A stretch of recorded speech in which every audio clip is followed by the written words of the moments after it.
kami mahasiswa dari Universitas Islam Negeri Awaludin Makassar, Fakultas Usuluddin Filsafat dan Politik, jurusan Akidah dan Filsafat Islam. Video ini dibuat untuk menyelesaikan salah satu tugas dalam mata kuliah Orientalisme dengan dosen pengampu, Bapak Muhammad Takbir M.Phil. Kami dari kelompok 7 terdiri dari 5 anggota kelompok yang masing-masing bekerja sama dalam memenuhi tugas dengan judul materi Bedah Buku Orientalisme karya Edward Wadi Said dalam pembahasan mengenai Gibb dan Massignon melampaui Orientalisme klasik.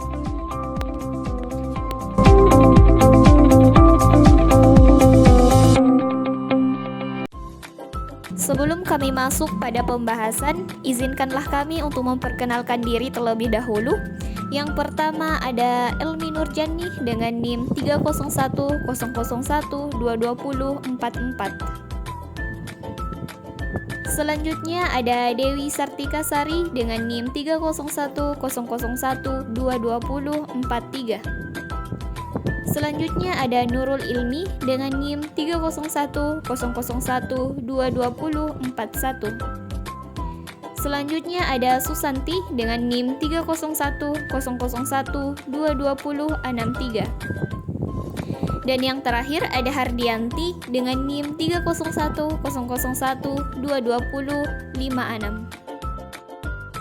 Baiklah, kami dari kelompok 7 akan mempresentasikan materi dengan judul Bedah Buku Orientalisme karya Edward Wadi Said dalam pembahasan Gibb dan Massignon melampaui Orientalisme klasik. Masuk pada pembahasan Gibb dan Massignon melampaui Orientalisme klasik.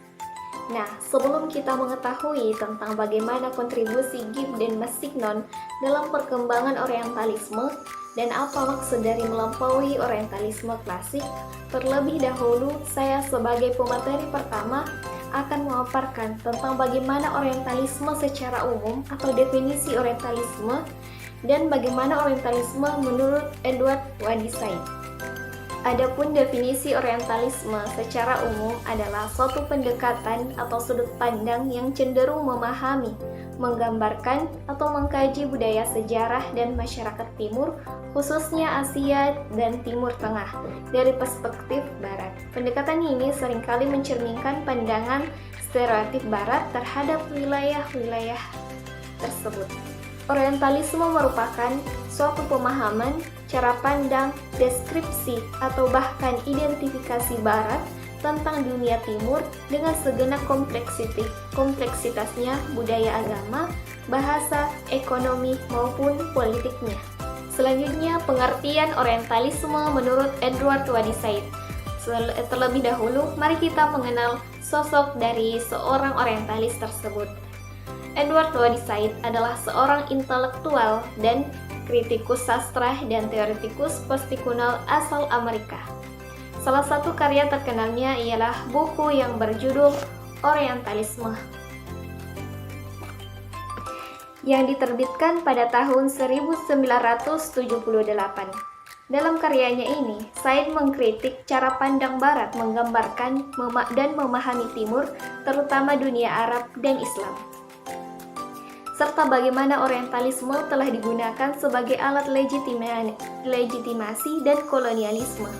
Said juga menyumbang pada pengembangan teori postkolonial dengan mengedepankan pandangan bahwa representasi budaya Timur oleh Barat dapat menjadi alat kontrol politis dan ideologis. Ia berargumen bahwa Orientalisme tidak hanya merupakan penelitian ilmiah objektif, tetapi juga menciptakan gambaran stereotip dan konstruksi kekuasaan Barat terhadap Timur. Dengan demikian, Edward Wadi Said dianggap sebagai orientalis dalam artian kritik terhadap pandangan Barat terhadap dunia Timur. Edward Wadi Said mendefinisikan Orientalisme sebagai suatu kerangka pandangan atau sudut pandang Barat terhadap Timur, yang tidak hanya mencakup penelitian akademis tetapi juga sebagai aspek seperti sastra, seni, dan media. Dalam bukunya yang berjudul Orientalisme, Said menyoroti bagaimana Orientalisme tidak hanya menggambarkan Timur secara objektif, tetapi seringkali menciptakan stereotip, konstruksi imajiner, dan pengetahuan yang dapat diarahkan untuk membenarkan dominasi politik dan kolonial Barat di wilayah-wilayah Timur. Said menekankan peranan Orientalisme dalam pembentukan identitas dan kebijakan sosial kolonial, serta menentang cara pandang yang paternalistik terhadap budaya-budaya non-Barat. Edward Wadi Said dalam karya monumentalnya Orientalisme setidaknya telah mendefinisikan Orientalisme ke dalam beberapa pengertian, yakni yang pertama, Orientalisme merupakan suatu gaya berpikir yang berdasar pada perbedaan ontologis dan epistemologi atau de-orient atau timur dan hampir selalu de-occident atau barat. Kedua, Orientalisme merupakan suatu lembaga atau sarana untuk berurusan dengan timur, dengan membuat pernyataan tentangnya, mewenangkan pandangan tentangnya, mendeskripsikan dengan mengajarinya sehingga Orientalisme tidak lebih dari gaya barat untuk mendominasi, menata kembali, dan menguasai timur. Dan yang terakhir, Orientalisme merupakan keseluruhan jaringan kepentingan-kepentingan yang berkaitan dengan setiap kesempatan untuk memperbincangkan entitas timur. Nah, pada pembahasan kedua, yakni siapa dan apa kontribusi Gibb dan Massignon dalam perkembangan Orientalisme. Nah, di sini saya akan menjelaskan salah satu tokoh, yakni Gibb. Saat dunia barat sedang sesak dipenuhi oleh persepsi-persepsi yang salah tentang Islam, merupakan hal yang positif dan sangat dibutuhkan bagi lahirnya kajian-kajian baru tentang Islam yang memiliki corak lain dan lebih mampu menawarkan objektivitas kajian. Kajian-kajian baru tentang Islam yang lebih objektif ini banyak lahir dari para pengkaji baru yang lebih mengutamakan unsur objektivitas kajian, di mana semua itu mereka lakukan dengan cara mengamati langsung kenyataan dalam dunia Islam serta mengadakan rujukan langsung pada doktrin Islam. Salah satu tokoh orientalis yang juga dikatakan sebagai tokoh yang berbeda kajiannya dengan orientalisme klasik, salah satunya mereka adalah Gibb dan Massignon. Gibb atau yang sering dikenal sebagai Hamilton Alexander Ruskin Gibb. Gibb ini merupakan seorang tokoh orientalis Inggris dengan nama lengkap Hamilton Alexander Ruskin Gibb yang lahir di Iskandaria, Mesir pada 2 Januari 1895 dan meninggal pada 22 Oktober tahun 1971 di Oxford. Ia mempelajari Timur dengan cara yang lebih holistik dan mendalam, tidak berdasarkan penyimpulan yang tergesa-gesa, dan mengkaji wilayah ketimuran, tepatnya Islam, lebih mendalam. Walaupun ia dianggap telah mengkaji Timur secara lebih mendalam, tetapi upayanya ini tetap dicurigai oleh Edward Said bahwa ia masih memiliki pemikiran dengan upayanya menundukkan Timur terhadap Barat. Tetapi perbedaan mendalam dari orang klasik dengan Hargit ini, ia lebih mengkaji Timur, tepatnya Islam, dengan lebih mendalam, baik dari segi bahasa, sastra, sejarah, sastra, bahkan pada praktik-praktik keagamaannya. Semua ia pelajari dan dalami sebagai bentuk bagaimana ia bisa menguasai Timur itu sendiri. Harus dipahami bahwa orientalis termasuk Gibb, Timur tetap dipandang harus diletakkan sebagai entitas yang rendah, dan sebaliknya di saat yang sama citra Barat perlu terus ditingkatkan sebagai implikasi munculnya gagasan semisal ketidakmampuan Timur untuk berdagang dan untuk mengatur ekonomi secara rasional, hingga gagasan-gagasan tentang Islam dan hubungannya dengan Kristen dan Yahudi yang harus dipandang oleh para orientalis sebagai suatu tipe dari sebuah kebudayaan Timur yang sangat mencemaskan dan mengancam eksistensi Barat Kristen serta agama-agama lain. Maka Islam harus diperlakukan tak lebih sebagai suatu agama yang tidak harus disajikan dengan citra yang begitu menakutkan. Semua dilakukan semata-mata agar ancaman-ancaman Timur terhadap Barat yang sudah mulai terasa pasca Perang Dunia Kedua dapat segera diatasi secara sistematis. Nah, masuk pada pemikiran Gibb. Secara spesifik tentang Islam, Said menuturkan Gibb memiliki pandangan yang mengadopsi dari pemikiran MacDonald. Pertama, bahwa Islam adalah sistem kehidupan yang koheren. Sistem tersebut dikoherenkan oleh doktrin, metode, praktik keagamaan, dan gagasan tentang tatanan masyarakat, dan bukan oleh masyarakat itu sendiri yang mengatur hidupnya dengan sistem tersebut. Pandangan ini sepenuhnya benar. Al-Quran bahkan dengan tegas menyebut jati dirinya sebagai teks yang universal universal. Ini artinya tidak ada satupun di dalam teks otoritatif itu tidak disinggung, dan setiap bagian dari diktum Al-Quran bersifat koheren, saling mengukuhkan dan tidak ada yang kontradiktif. Yang demikian karena Al-Quran merupakan kebenaran, dan seperti yang telah diungkapkan oleh Ibn Rushd bahwa kebenaran tidak akan bertentangan dengan kebenaran yang lain, tapi saling mencocokinya dan bahkan menjadi saksi atasnya. Yang kedua, selama ini Islam tidak bisa mengulangi kesulitan-kesulitan epistemologis dan metodologis dalam memandang suatu objek. Pandangan ini setidaknya memiliki aspek mentalitas timur, karena Islam dan timur pada umumnya memiliki kecenderungan untuk terlalu mudah percaya kepada hal-hal yang gaib hingga tidak mampu menyusun suatu sistem bagi hal-hal yang bisa dilihat. Dengan kata lain, seperti dikatakan McDonald, begitu mudahnya timur Islam dikuasai oleh suatu gagasan hingga tidak mampu melihat hal-hal yang lain. Akibatnya, timur Islam, kata McDonald, tidak memiliki pandangan yang utuh tentang kehidupan dan tidak mampu memahami bahwa teori kehidupan harusnya meliputi semua kenyataan. Pernyataan-pernyataan tersebut mengandung makna bahwa Islam dan Timur tidak mampu menghadirkan sendiri sistem pengetahuan yang lebih duniawi oleh karena keterpakuan dan kecenderungannya pada persoalan-persoalan metafisis. Ini jelas berbeda dari watak Barat yang sekuler.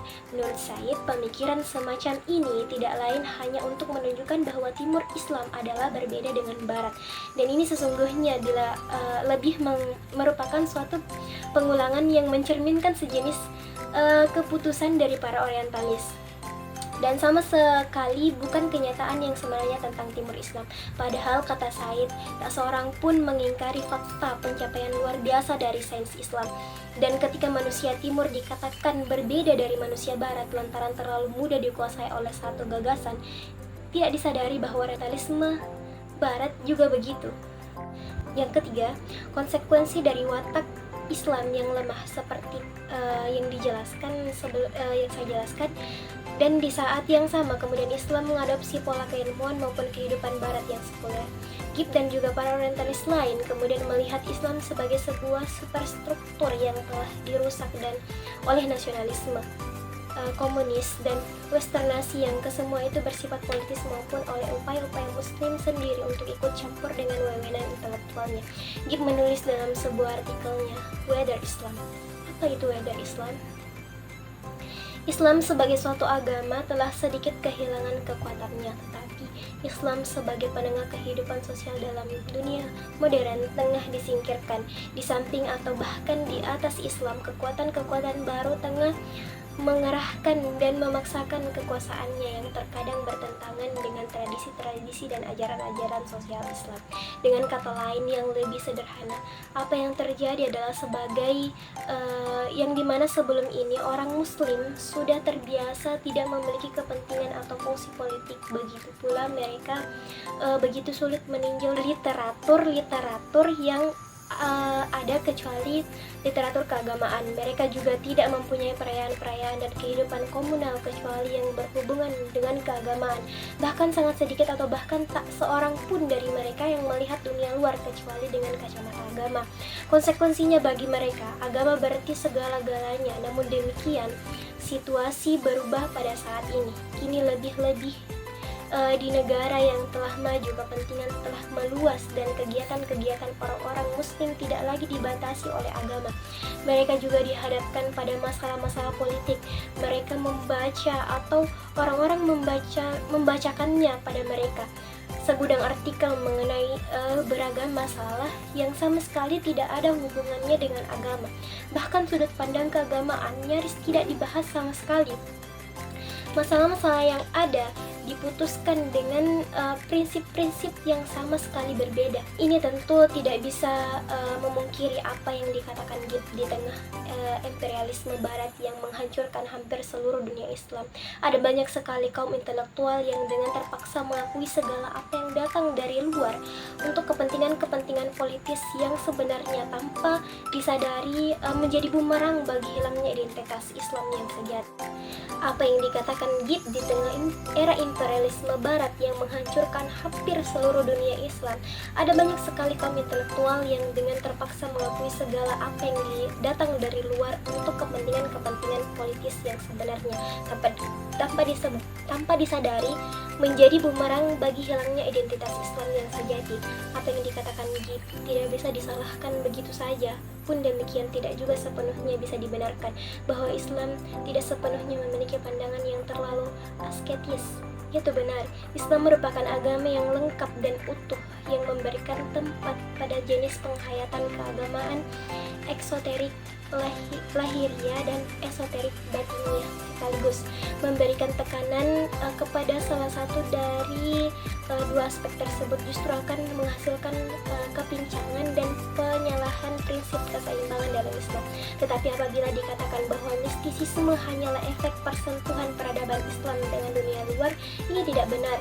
Tanpa pengaruh dari luar pun, sebetulnya kemunculan mistisisme di dalam Islam memiliki kemungkinan yang cukup kuat. Ada banyak sekali ayat dan hadis yang mendukung paham dan praktek mistisisme ini. Nah, itulah tadi penjelasan mengenai siapa dan apa gagasan Haqib mengenai sudut pandangnya tentang Islam di dalam gagasan orientalismenya. Sebagai seorang muslim, pandangan terhadap pemikiran Haqib atau Hamilton Alexander Gip ini dalam orientalismenya haruslah kita kritis dan objektif. Meskipun Gip ini memiliki pemikiran yang lebih maju dibandingkan orientalis lainnya, namun pandangannya masih memiliki kelemahan dan kekurangan. Kita juga harus memahami bahwa orientalisme merupakan suatu gerakan para ilmuwan barat yang bertujuan untuk menghancurkan Islam dengan penerbitan dan penyebaran referensi ilmiah tentang Islam dalam perspektif mereka. Sebagai muslim, kita harus memahami bahwa pandangan orientalis seperti Gip terkadang mencari pembelaan daripada kebenaran. Terkadang mereka hanya mencari pembelaan daripada kebenaran dalam pandangannya terhadap Islam. Oleh karena itu, kita harus memahami pandangan Gip dengan kritis dan objektif, serta mengambil yang baik dan meninggalkan gagasan-gagasan yang buruk dari pemikiran Hamilton Alexander Gip ini. Selanjutnya, Louis Massignon adalah tokoh yang sangat berpengaruh bagi perkembangan Islam dan Kristen, serta ia merupakan tokoh orientalis dengan deretan tertinggi di Prancis. Ia belajar dari tokoh orientalisme Belanda, Snoek Horijn. Salah satu kajian Louis Massignon adalah Al-Hajj. Louis adalah tokoh barat yang sangat mempunyai ketajaman pandangan dalam kesimpulan-kesimpulan yang cermat. Louis mempelajari syair-syair yang mengungkapkan pergulatan tasawuf, Al-Hajj dan kekagumannya. Louis merupakan seorang orientalis yang terkenal dan memiliki intelektual yang tinggi, menguasai berbagai bahasa, keluasan belajar dalam mengkaji timur, terutama kajian tentang Islam dan konteks khususnya dengan disiplin ilmu yang benar-benar ia dalami.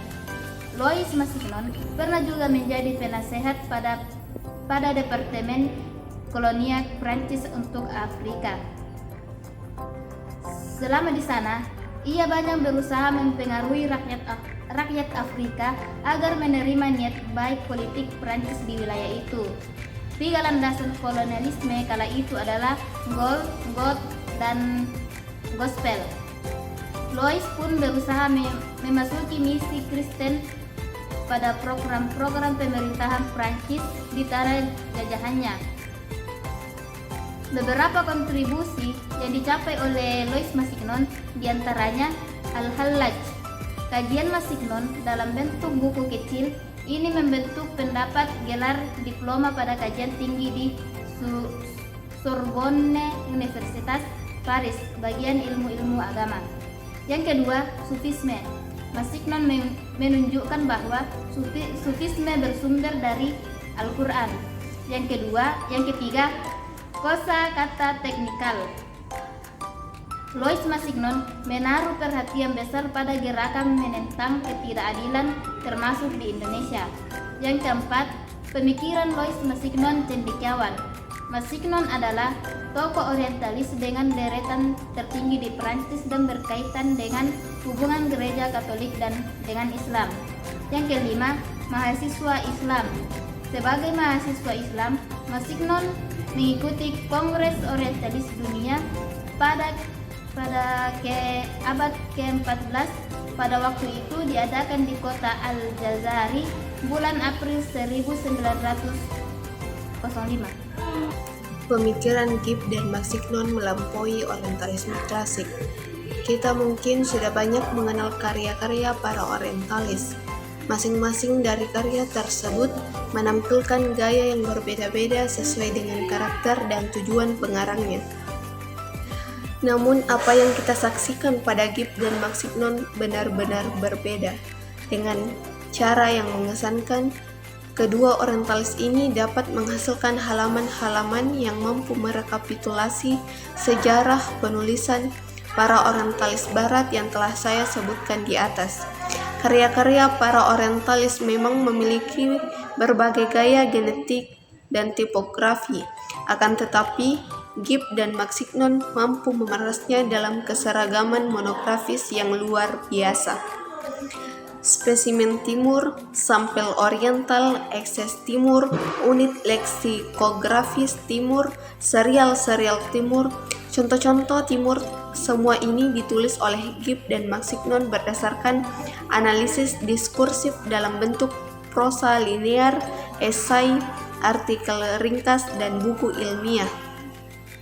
Bahkan pada zaman mereka, yakni sejak akhir Perang Dunia Pertama sampai dengan permulaan tahun 60-an, secara radikal muncullah 3 bentuk karya orientalis sekaligus.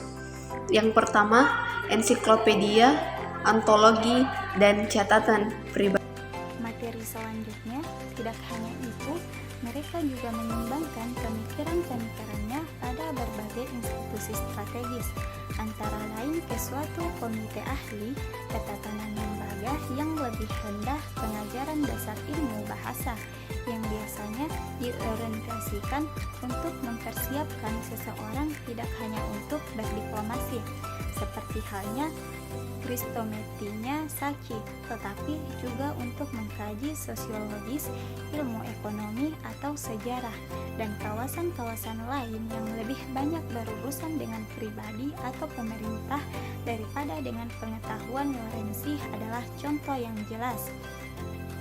Gibb dengan porosnya yang sedikit serampangan tetapi sangat sekuensial, Masignon dengan sifat nalurinya sebagai seorang seniman yang memiliki suatu bakat interpretatif yang eksentrik. Keduanya kemudian mengikuti otoritas orientalisme Eropa yang pada dasarnya bersifat ekumenikal. Sesudah mereka muncul gaya baru yang lebih menyangkut Inggris, Amerika, dan secara sempit menyangkut ilmuwan sosial Amerika. Di dalamnya, orientalisme lama memang telah retak menjadi banyak bagian, namun retakan-retakan itu justru masih digunakan dan bahkan disusun kembali dalam bentuk bangunan-bangunan yang benar-benar baru. Bagaimana gaya baru orientalisme tersebut muncul di tengah-tengah kita? Mungkinkah wajah orientalisme yang dulunya hanya muncul dalam bentuk buku ilmiah dan catatan-catatan imajinatif kini mulai bergeser masuk ke dalam bentuk-bentuk yang lebih modern, seperti halnya ilmu, film, poster, berita, dan sebagainya?